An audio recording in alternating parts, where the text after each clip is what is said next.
আসসালামু আলাইকুম দর্শক শ্রোতা, আমি চলে আসলাম আজকে ঢাকা টাওয়ারে। আর ঢাকা টাওয়ারে যে কর্মকর্তা সম্মানিত চাচ্চু, ওনার সাথে আমরা আজকে কথা বলবো। আসেন কথা বলি। আসসালামু আলাইকুম।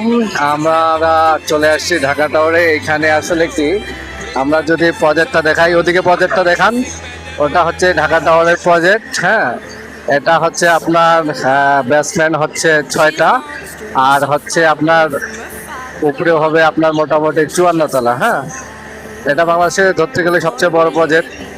এইখানে দেখা পাচ্ছেন বালু, এইখানে বালু, ওইখানে পাথর, ওদিকে দেখাও, ওইখানে পাথর, ওইখানে কাজ চলতেছে, ঢালাই। ঠিক আছে, ঢালাই চলতেছে।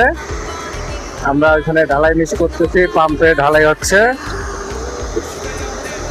এটা আসলে কি বলার মতো হচ্ছে, এটা হচ্ছে হাতিঝিলের সাথেই জায়গাটা।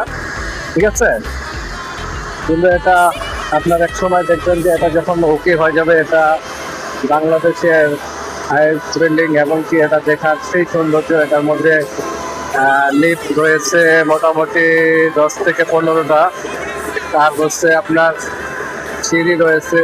দেখার সৌন্দর্য এটা অনেক সুন্দর, অন্য অন্য বিল্ডিং এর থেকে এটা ভিন্ন।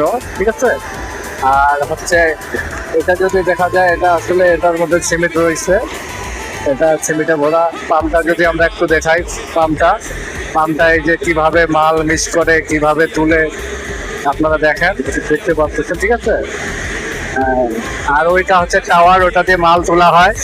একটু টাওয়ারটা দেখাও, টাওয়ারটা ওটা দিয়ে মাল তোলা হয়। ওই যে টাওয়ার, ক্রাং টাওয়ার, ওটাকে বলে ক্রাং টাওয়ার।